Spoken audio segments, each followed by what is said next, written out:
berjumpa di melalui daring bersama saya Bu Nurul dalam materi spreadsheet penyusunan laporan keuangan. Dalam hal ini kita akan membahas tentang bagaimana cara membuat sebuah jurnal umum. Pada dasarnya kita bisa mengupload, kita bisa merecord atau menyusun jurnal melalui spreadsheet. Dasar utamanya yaitu kita harus paham terlebih dahulu bagaimana pemberlakuan akuntansi dalam penyusunan jurnal. Untuk itu perlu jelaskan bagaimana dasar atau bagaimana dasar persamaan dasar akuntansinya terlebih dahulu, sehingga pada saat nantinya sampean atau kalian semua itu menginput dalam sebuah aplikasi spreadsheet tidak mengalami kesulitan. Oke, berikut ini sedikit saya jelaskan tentang persamaan dasar akuntansi. Baik, di sini saya akan sedikit menjelaskan terlebih dahulu agar kalian semua akan lebih mudah memahami bagaimana menyusun sebuah jurnal. Yang perlu kita pahami terlebih dahulu adalah tentang persamaan dasar akuntansi. Kalau minggu kemarin sedikit sudah saya jelaskan bahwasanya secara sederhana persamaan dasar akuntansi itu sebuah pondasi yang akan mempermudah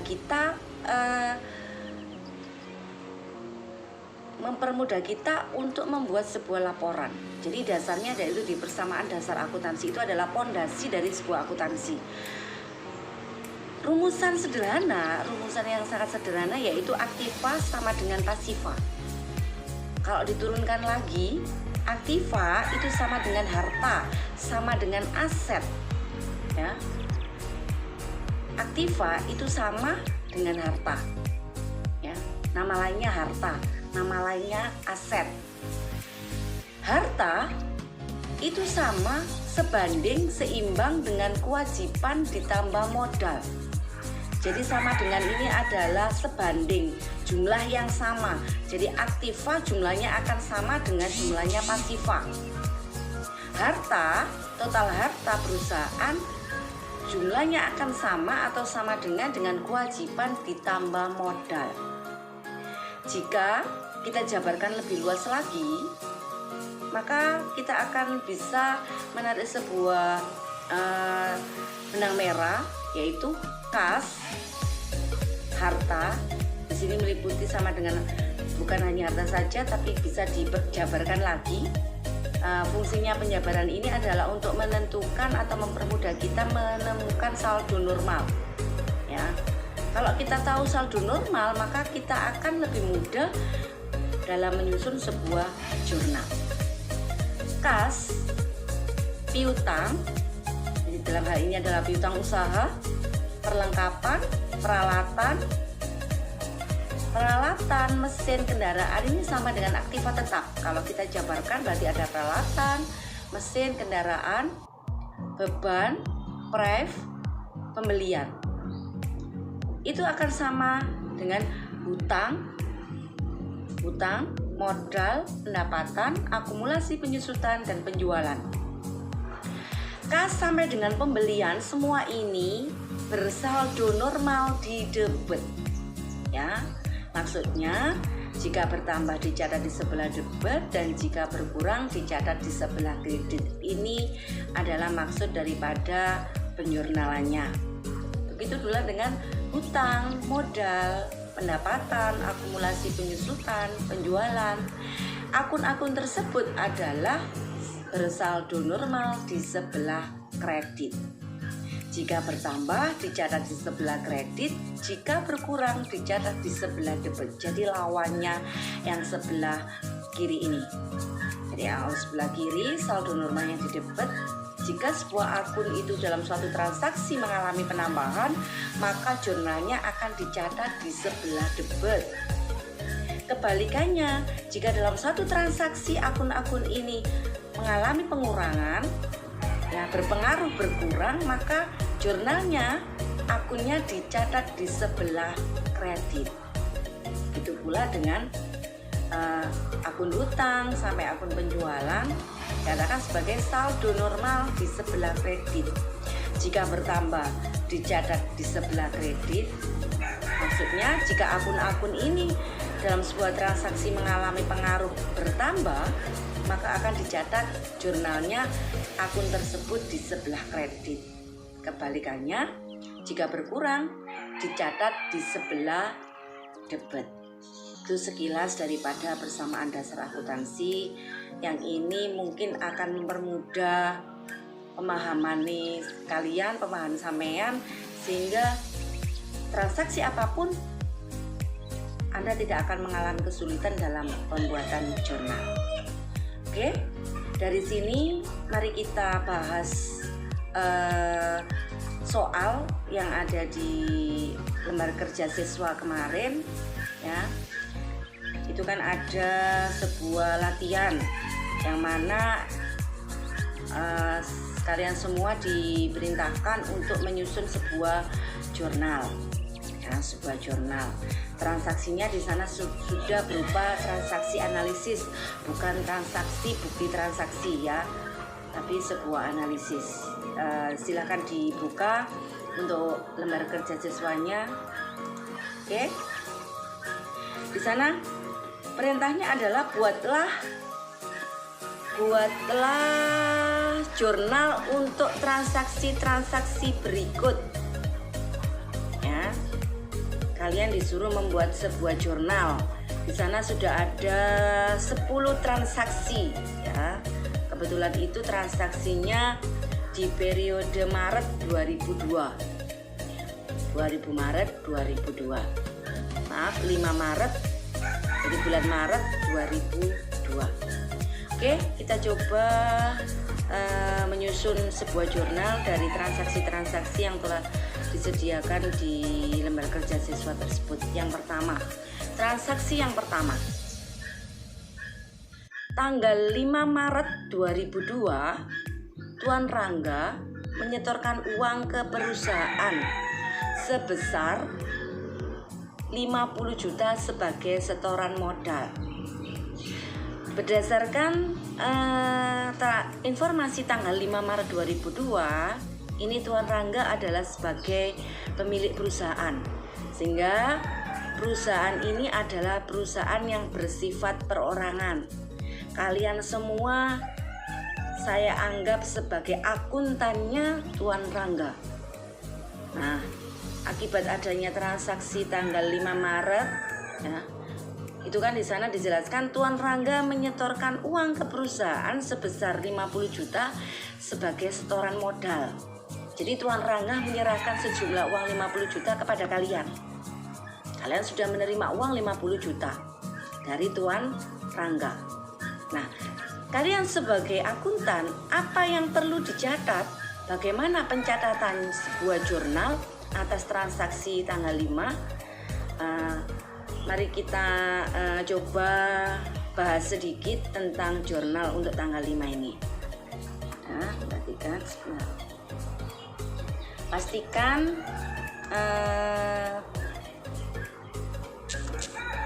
Anda sudah membuat sebuah format jurnal. Jadi kalau ini saya rubah ya, perusahaan Tuan Rangga.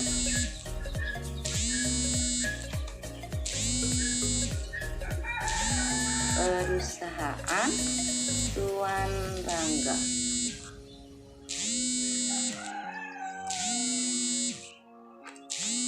Oke. Baris pertama itu adalah nama perusahaannya. Baris yang kedua adalah jenis laporannya. Baris yang ketiga adalah periode penyusunan jurnalnya. Oke, pastikan Anda sudah membuat format jurnalnya, di mana kolom-kolomnya terdiri dari kolom tanggal, nomor bukti, keterangan, ref, debit, dan kredit. Ya. Ada tanggal, ada nomor bukti, keterangan, ref, debit, dan kredit. Dah, kita masukkan terlebih dahulu atas transaksi tanggal 5 Maret, masukkan tanggalnya. Kalau ini ya, kita buat loss Maret 2002, jadi tidak ada barisnya ya.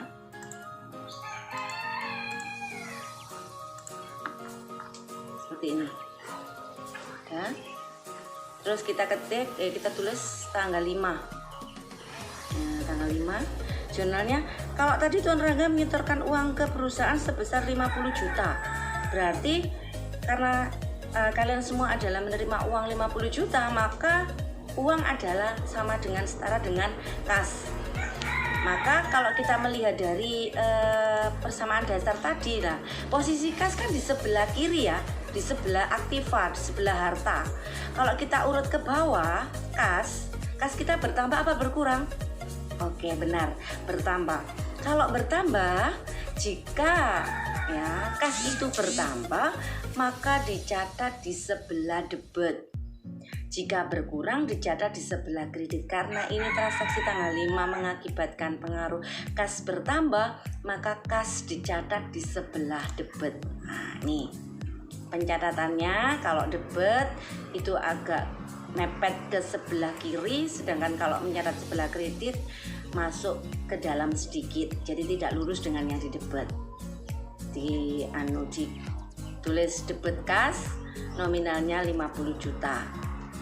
Kalau terus kita melihat informasi dari transaksi tadi bahwasanya Tuan Rangga menyetorkan uang ke perusahaan sebesar 50 juta sebagai setoran modal. Jadi uang 50 juta yang diserahkan kepada perusahaan itu maksudnya apa? Maksud daripada Tuan Rangga yaitu untuk modalnya perusahaan, sehingga di samping kasnya bertambah, maka modal perusahaan pun bertambah. Kalau kita melihat di persamaan dasar, modal adanya di sebelah sisi kanan ya. Kalau urut ke bawah, ternyata saldo normalnya sebelah kredit.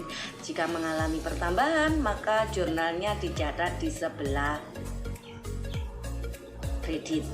Oke, berarti jurnalnya kreditnya modal Tuan Rangga 50 juta. Berikutnya tanggal 7 Maret dibeli perlengkapan sebesar 2 juta secara tunai.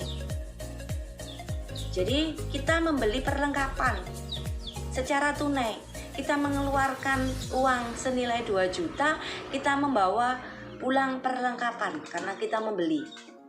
Kita lihat, kalau kita membawa uang sebesar 2 juta, otomatis kas kita berkurang. Kas berkurang, kita arahkan ke bawah. Kas berkurang, jika kas berkurang, maka dicatat di sebelah kredit. Ya. Kita membeli perlengkapan, otomatis di samping uang kita berkurang, maka perlengkapan kita bertambah. Lihat di sini. Jika perlengkapan posisinya ada di sebelah kiri, perlengkapan bertambah dicatat di sebelah debit, ya kan? Karena perlengkapan di sini, perlengkapannya bertambah. Jika perlengkapan bertambah dicatat di sebelah debit. Maka kita masuk di sini. Perlengkapan debit, kreditnya kas senilai 2 juta.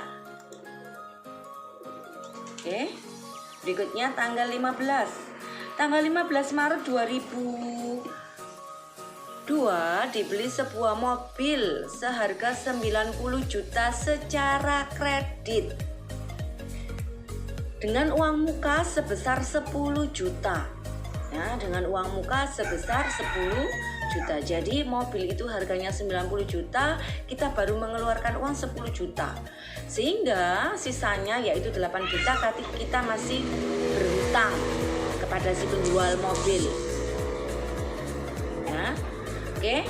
Membeli mobil. Kita lihat di persamaannya, mobil sama dengan kendaraan. Membeli mobil berarti mobil kita bertambah. Jika bertambah dicatat di sebelah debit, berarti mobilnya, kendaraannya dicatat di sebelah debit. Kita sudah mengeluarkan uang berapa? Mobilnya harganya 90 juta. Kita baru mengeluarkan uang, berarti uang kita berkurang sebesar berapa? Iya, 10 juta. Maka kas berkurang dicatat di sebelah kredit sebesar berapa? 10 juta. Sisanya kita punya hutang. Berapa? 80 juta. Hutang bertambah apa berkurang? hutang bertambah. Kalau kita lihat, hutang posisinya di sebelah kanan, runtut ke bawah. Jika hutang bertambah, dicatat di sebelah kredit. Maka kita bisa mencatatnya di jurnal umum. Catat dulu tanggalnya, jangan sampai lupa, tanggal 15. Yang bertambah tadi kendaraan, ya. Kendaraan sebelah debit nilainya 90 juta. Yang berkurang kas. Yang bertambah hutang. Kasnya berkurang berapa? 10 juta. Hutang bertambah 80 juta. Ya. Dari sini pahami dulu. Kalau memang masih bingung, masih ada yang perlu dipertanyakan, silakan langsung tanya kepada Bu Nurul via WA. Oke, berikutnya transaksi tanggal 17. Dibeli mesin fotokopi seharga 30. Dibeli mesin fotokopi seharga 30 juta tunai. Oke. Kita beli mesin posisinya di sebelah kiri, harta. Jika bertambah, mesin kita otomatis karena kita beli, mesin kita bertambah kan? Iya, mesin kita bertambah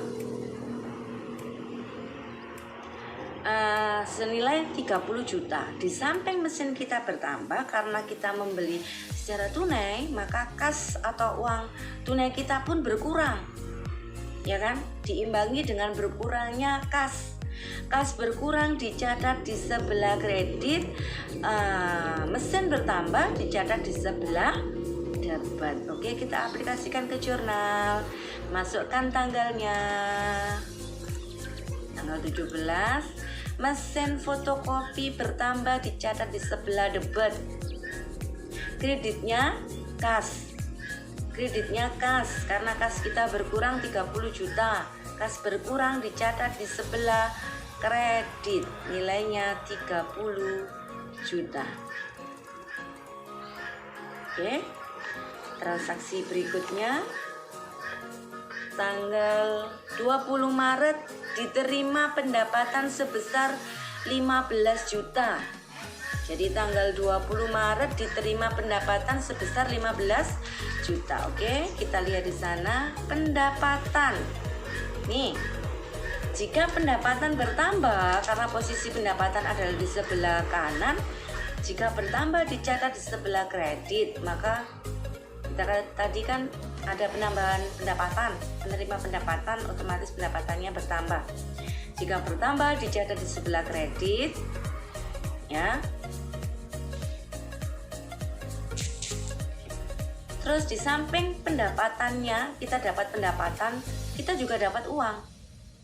Kita menerima uang tunai atau kas masuk senilai 15 juta.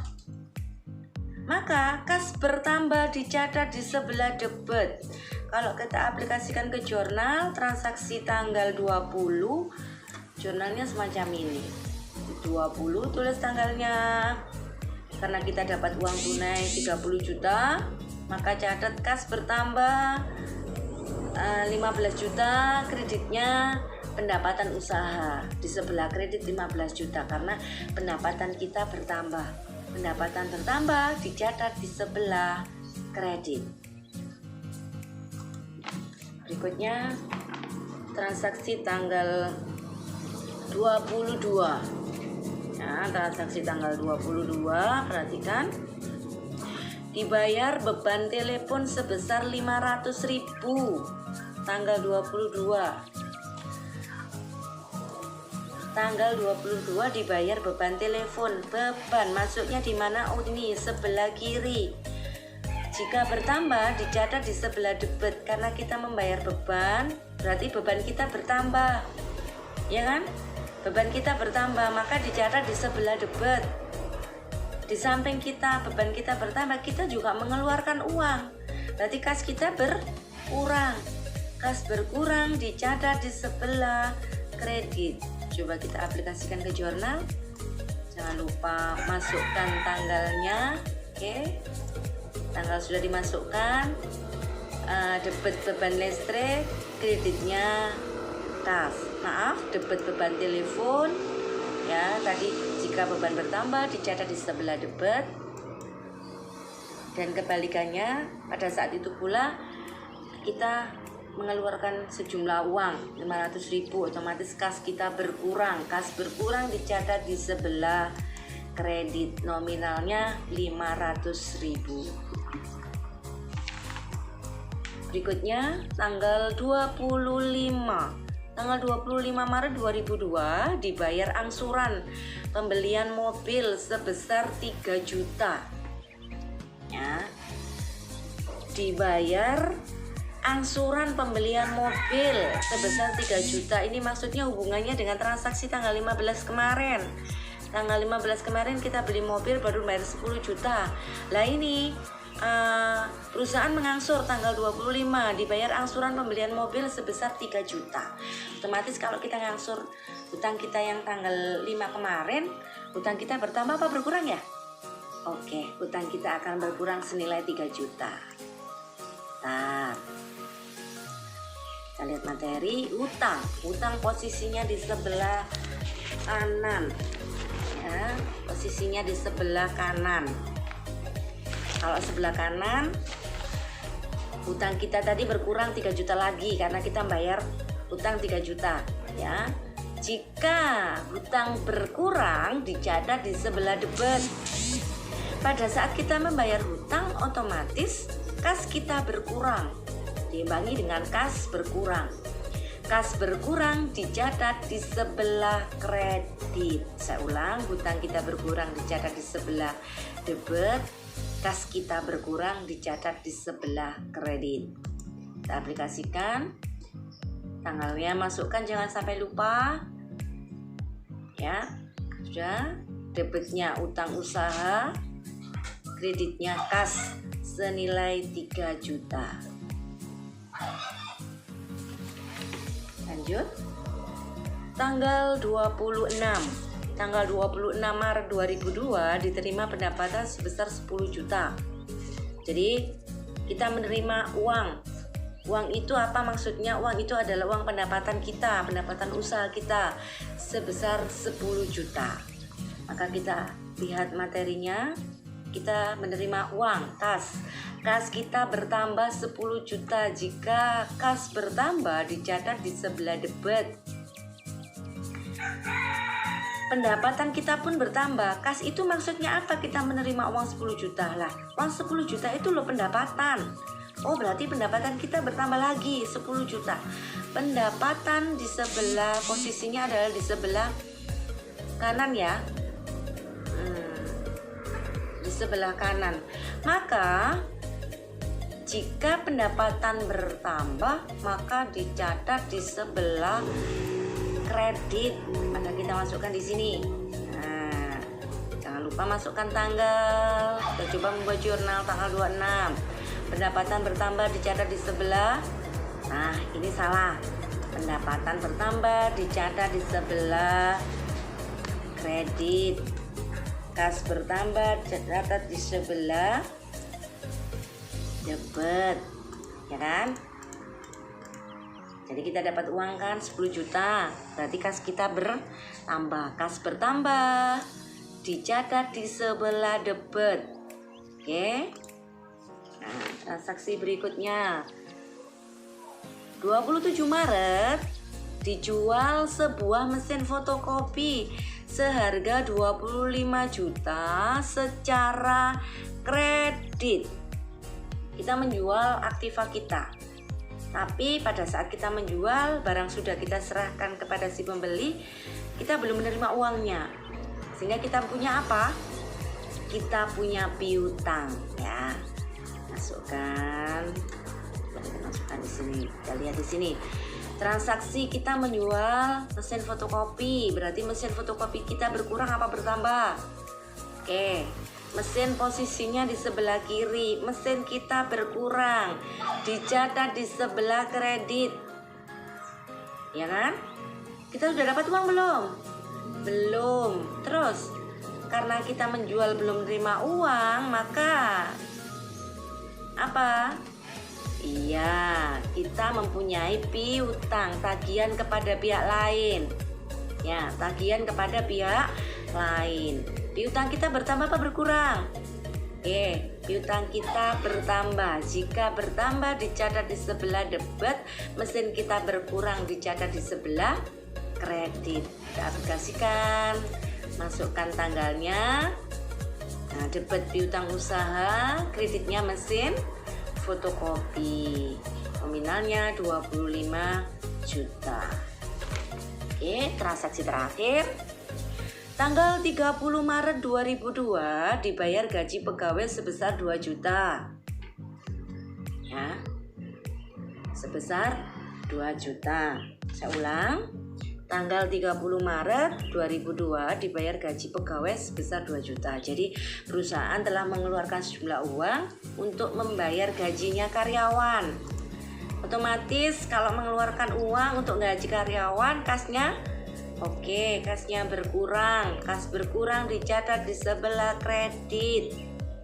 Kita bayar beban kita bertambah. Jika beban bertambah dicatat di sebelah debit, maka kita aplikasikan ke jurnal.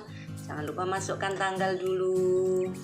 Nah, karena di sini kebetulan ini adalah analisis ya, transaksinya berupa analisis bukan dokumen transaksi, maka tidak dilengkapi dengan dengan nomor bukti. Jadi kalau misalkan ada nomor buktinya, silakan diinput di kolom nomor bukti.